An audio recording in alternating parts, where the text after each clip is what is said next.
संविधान का निर्माण। संविधान सभा की मांग। भारत में संविधान सभा के गठन का विचार वर्ष 1934 में पहली बार M.N. राय ने रखा। राय भारत में वामपंथी आंदोलन के प्रखर नेता थे। 1935 में भारतीय राष्ट्रीय कांग्रेस ने पहली बार भारत के संविधान के निर्माण के लिए आधिकारिक रूप से संविधान सभा के गठन की मांग की। 1938 में भारतीय राष्ट्रीय कांग्रेस की ओर से पंडित जवाहरलाल नेहरू ने घोषणा की कि वो स्वतंत्र भारत के संविधान का निर्माण वयस्क मताधिकार के आधार पर चुनी गई संविधान सभा द्वारा किया जाएगा और इसमें कोई बाहरी हस्तक्षेप नहीं होगा। नेहरू की इस मांग को अंततः ब्रिटिश सरकार ने सैद्धांतिक रूप से स्वीकार कर लिया। इसे सन 1940 में अगस्त प्रस्ताव के नाम से जाना जाता है। सन 1942 में ब्रिटिश सरकार ने कैबिनेट मंत्री sir Stafford Cripps British मंत्रिमंडल के एक सदस्य एक स्वतंत्र संविधान के निर्माण के लिए ब्रिटिश सरकार के एक प्रारूप प्रस्ताव के साथ भारत आए। इस संविधान को द्वितीय विश्व युद्ध के बाद अपनाया जाना था। क्रिप्स प्रस्ताव को मुस्लिम लीग ने अस्वीकार कर लिया। मुस्लिम लीग की मांग थी कि भारत को 2 स्वायत्त हिस्सों में बांट दिया जाए जिसकी अपनी अपनी संविधान सभाएं हों। अंततः भारत में एक कैबिनेट मिशन को भेजा गया। इस मिशन ने 2 संविधान सभाओं की मांग को ठुकरा दिया, लेकिन इसने ऐसे संविधान सभा के निर्माण की योजना सामने रखी जिसने मुस्लिम लीग को काफ़ी हद तक संतुष्ट कर दिया। संविधान सभा का गठन कैबिनेट मिशन योजना द्वारा सुझाए गए प्रस्ताव के तहत नवंबर 1946 में संविधान सभा का गठन हुआ। योजना की विशेषताएं थी। पहला, संविधान सभा की कुल सदस्य संख्या 389 होनी थी, जिसमें से 296 सीटें ब्रिटिश भारत और 93 सीटें देसी रियासतों को आवंटित की जानी थी। ब्रिटिश भारत को आवंटित की गई 296 सीटों में से 252 सदस्यों का चयन 11 गवर्नरों के प्रांतों और 4 का चयन मुख्य आयुक्तों के प्रांतों प्रत्येक में से एक किया जाना था।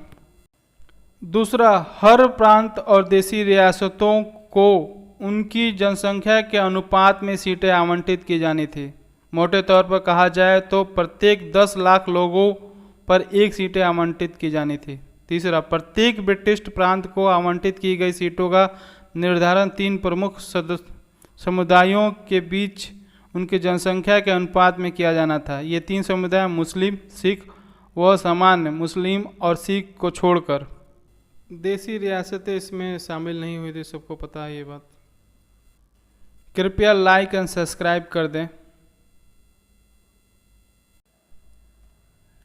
चौथा, प्रत्येक समुदाय के प्रतिनिधियों का चुनाव प्रांतीय असेंबली में उस समुदाय के सदस्यों द्वारा किया जाना था और एकल संक्रमणीय मत के माध्यम से समानुपातिक प्रतिनिधित्व के तरीके से मतदान किया जाना था। पांचवा, देसी रियासतों के प्रतिनिधियों का चयन रियासतों के प्रमुखों द्वारा किया जाना था।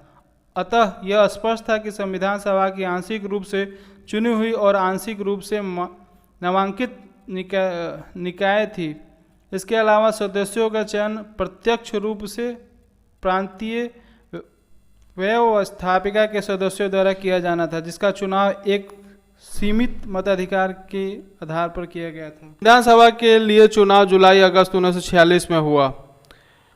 ब्रिटिश भारत के लिए आवंटित 296 सीटें हेतु इस चुनाव में भारतीय राष्ट्रीय कांग्रेस ने 208, मुस्लिम लीग ने 73, छोटे समूह व स्वतंत्र सदस्यों ने 15 सीटें मिली। हालांकि देसी रियासतों को आवंटित की गई 93 सीटें भर नहीं पाई क्योंकि उन्होंने खुद को संविधान सभा से अलग रखने का निर्णय लिया। यद्यपि संविधान सभा का चुनाव भारत में वयस्क मतदाताओं द्वारा प्रत्यक्ष रूप से नहीं हुआ, यद्यपि इसमें प्रत्येक समुदाय हिंदू, मुस्लिम, सिख, ईसाई, पारसी, अंग्ल भारतीय, भारतीय ईसाई, अनुसूचित जातियाँ, अनुसूचित जनजातियाँ के प्रतिनिधियों को जगह मिला। इसमें महिलाएं भी शामिल थी। महात्मा गांधी को अपवाद छोड़कर देश सभा में उस समय के भारत के सभी बड़ी हस्तियां शामिल थीं। संविधान सभा की कार्यप्रणाली। संविधान सभा की पहली बैठक 9 दिसंबर 1946 में हुई। मुस्लिम लीग ने बैठक का बहिष्कार किया और अलग पाकिस्तान की मांग पर बल दिया, इसलिए बैठक में केवल 211 सदस्यों ने हिस्सा लिया। फ्रांस की तरह इस सभा में सबसे वरिष्ठ सदस्य डॉक्टर सच्चिदानंद सिन्हा को सभा का अस्थायी अध्यक्ष चुना गया। बाद में डॉक्टर राजेंद्र प्रसाद संविधान सभा के अध्यक्ष निर्वाचित हुए। संविधान सभा में उस समय के सब जितने भी बड़े हस्तियां थीं गांधी जी को छोड़कर, उसमें साहब सभी उपस्थित थे जो अपने क्षेत्र के ज्ञानी लोग थे। उसी प्रकार डॉक्टर एस.सी. मुखर्जी तथा वी.टी. कृष्णा मंचारी सभा के उपाध्यक्ष निर्वाचित हुए। दूसरे शब्दों में संविधान सभा में 2 उपाध्यक्ष थे। उद्देश्य प्रस्ताव 13 दिसंबर 1946 में पंडित नेहरू ने सभा में ऐतिहासिक उद्देश्य प्रस्ताव पेश किया।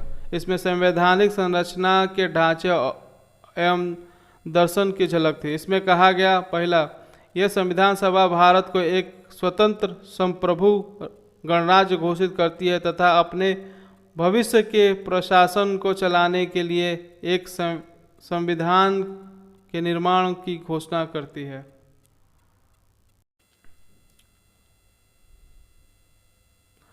दूसरा, ब्रिटिश भारत में शामिल सभी क्षेत्र, भारतीय राज्यों में शामिल सभी क्षेत्र तथा भारत से बाहर के इस प्रकार के सभी क्षेत्र तथा वे अन्य क्षेत्र जो इसमें शामिल होना चाहेंगे भारतीय संघ का हिस्सा होंगे। और तीसरा, युक्त वर्णित सभी क्षेत्रों तथा उनकी सीमाओं का निर्धारण संविधान सभा द्वारा किया जाएगा तथा इसके लिए उपरांत के नियमों के अनुसार यदि वे चाहें तो उनकी अवशिष्ट शक्तियां उसमें निहित होंगी तथा प्रशासन के संचालन के लिए भी वे सभी शक्तियां केवल उनको छोड़कर जो संघ में निहित होंगी इन राज्यों को प्राप्त होंगी। चौथा, संप्रभुत्व स्वतंत्र भारत की सभी शक्तियां और प्राधिकार इसमें अभिन्न अंग तथा सरकार के अंग सभी का स्रोत भारत की जनता होगी। पांचवा, भारत के सभी लोगों के लिए न्याय, सामाजिक, आर्थिक एवं राजनीतिक स्वतंत्रता एवं सुरक्षा, अवसर की समानता, विधि के समक्ष समानता, विचार और अभिव्यक्ति, विश्वास, भ्रमण, संगठन बनाने आदि की स्वतंत्रता तथा लोक नैतिकता की स्थापना सुनिश्चित की जाएगी। छठवां, अल्पसंख्यकों, पिछड़े वर्गों तथा जनजातीय क्षेत्रों के लोगों को पर्याप्त सुरक्षा प्रदान की जाएगी। सातवां, संघ की एकता को अक्षुण्ण बनाए रखा जाएगा तथा इसके भू क्षेत्र, समुद्र, वायु क्षेत्र को सभ्य देश के न्याय और विधि के अनुरूप सुरक्षा प्रदान की जाएगी। और आठवां, इस प्राचीन भूभाग को विश्व में उसका अधिकार और उचित स्थान दिलाया जाएगा तथा विश्व शांति और मानव कल्याण को बढ़ावा देने के लिए निश्चित इसके योगदान को सुनिश्चित किया जाएगा। इस प्रस्ताव को 22 जनवरी 1946 को सर्वसम्मति से स्वीकार कर लिया गया। इसके संविधान के स्वरूप काफ़ी हद तक प्रभावित किया। इसमें इसके परिवर्तित रूप से संविधान सभा की प्रस्तावना